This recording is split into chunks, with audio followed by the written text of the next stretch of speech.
ఇక నల్గొండ సంబంధించి కూడా రవి మనకు లైవ్ లో అందుబాటులో ఉన్నారు.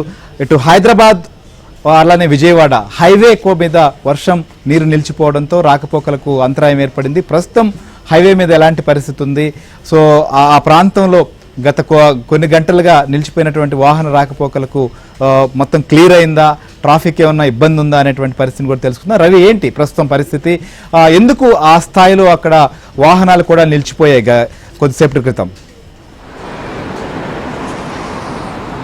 Thank you Srikar. మొత్తానికి హైదరాబాద్ విజయవాడ 65వ జాతీయ రహదారిపై ప్రధానంగా ఏదైతే అండర్ వెహికల్ పాస్ జరుగుతున్నటువంటి నిర్మాణాలు జరుగుతున్న ప్రదేశాల్లో మాత్రమే నిత్యం ట్రాఫిక్ అయితే అంతరాయం కలుగుతూ ఉంది. ప్రధానంగా చౌటుప్పల్, అదేవిధంగా చిట్యాల మండలం పెద్దకాపర్తి వద్ద అండర్ వెహికల్ పాస్ నిర్మాణాల నేపథ్యంలో వర్షం కురిసినప్పుడు భారీగా వాహనాలు అయితే అక్కడ నిలిచిపోతున్నాయి. పక్కన ఉన్నటువంటి సర్వీస్ రోడ్లు కావచ్చు, అక్కడ రోడ్ డైవర్షన్లో వెళ్ళేటటువంటి వాహనాలకు సంబంధించి కొద్దిసేపు ట్రాఫిక్ నిలిపివేస్తుండటంతో భారీగా వాహనాలు అయితే నిలిచిపోతున్న పరిస్థితి ఉంది. ఇక దాదాపుగా 2 గంటల పాటు కురిసినటువంటి భారీ వర్షానికి అత్యధికంగా యాదాద్రి భువనగిరి జిల్లా ఆలేరు మండలం కొలనుపాక, అదేవిధంగా మోటకొండూరులో 16 సెంటీమీటర్ల వర్షపాతం యాదాద్రి భువనగిరి జిల్లాలో అత్యధికంగా నమోదైంది. అదేవిధంగా భువనగిరి మండలం నందనంలో 9 సెంటీమీటర్లు, అదేవిధంగా కొలనుపాకలో అదేవిధంగా వర్కట్పల్లిలో 5 సెంటీమీటర్ల వర్షపాతం అయితే నమోదైంది. ఇక నల్గొండ జిల్లా గుండ్లపల్లిలో 11 సెంటీమీటర్ల వర్షపాతం, చౌటుప్పల్లో 6 సెంటీమీటర్లు,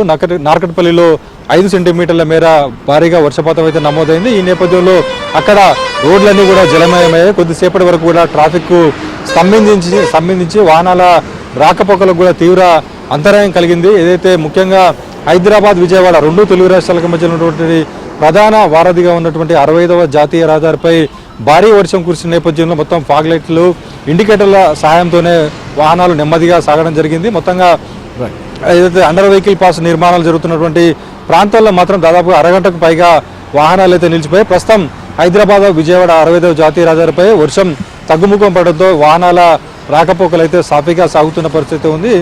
ముఖ్యంగా ఇక్కడ ఏదైతే అండర్ వెహికల్ పాస్ నిర్మాణాలు జరిగే ప్రాంతాల్లో మాత్రం తరచూ ట్రాఫిక్ అంతరాయం కలుగుతున్న నేపథ్యంలో ఇటు ట్రాఫిక్ కావచ్చు, సివిల్ పోలీసులు నిత్యం రోడ్లపై ట్రాఫిక్ ను క్రమబద్ధీకరిస్తూ ఇబ్బందులు లేకుండా. ఫైనల్ గా చెప్పండి, మూసీకి వరద పోటు ఉందా? మూసీ పరివాహక ప్రాంతంలో పరిస్థితి ఏంటి? ప్రస్తుతానికి అయితే హైదరాబాద్ అయితే నల్గొండ శివారులో ఉన్నటువంటి హైత్ నగర్, ఫిల్మ్ సిటీ, అబ్దుల్లాపూర్ మిట్ ప్రాంతాల్లో వర్షం కురిన నేపథ్యంలో భారీగా మూసీకి అయితే ఇంకా వరద ప్రవాహం అయితే ఇంకా రాలేదు. ప్రస్తుతానికైతే మూసీకి వరద ప్రవాహం హైదరాబాద్ నుంచి లేనందువల్ల మూసీ ప్రాజెక్ట్ అయితే గేట్లు మూసివేయడం జరిగింది. ఏదైతే మళ్ళీ రాబోయే 2 గంటల్లో హైదరాబాద్లో భారీ వర్షాలు కురిసేనన్న వాతావరణ శాఖ సమాచారం నేపథ్యంలో భారీగా కురిస్తే ఈరోజు నైట్ నుంచి రేపు ఉదయం వరకు మూసీకి భారీగా వరద వచ్చే అవకాశం ఉంది. ఇలా వరద వస్తే మాత్రం యాదాద్రి భువనగిరి జిల్లాలో ఉన్నటువంటి మూసీ ఉధృతంగా ప్రవహించే భీమ్నగర్, జూలూరు, అదేవిధంగా వలిగొండ మండలం రుద్రారం, భీమలింగం కత్వ వద్ద సమీప గ్రామ ప్రజలకైతే అంతరాయం కలిగే అవకాశం ఉంది. ప్రస్తుతానికైతే మూసీ ఉధృత ప్రభావం లేకపోవడంతో వల్ల ఆ గ్రామాలకు సంబంధించినటువంటి రాకపోకలకు సంబంధించిన ఇష్యూస్ అయితే లేవు. నార్కట్పల్లిలో మాత్రం మధ్యాహ్నం కురిసినటువంటి భారీ వర్షానికి మాండ్రకు వెళ్ళేటటువంటి గ్రామానికి మధ్య ఉన్నటువంటి వాగు ఉప్పొంగడంతో ఆ గ్రామానికి వెళ్ళడానికి మాత్రం కొంత రాకపోకలకు అంతరాయం కలిగింది. ప్రస్తుతానికైతే ఎలాంటి ఇబ్బందులు అయితే లేనటువంటి పరిస్థితి ఉంది. Right Ravi, thank you. So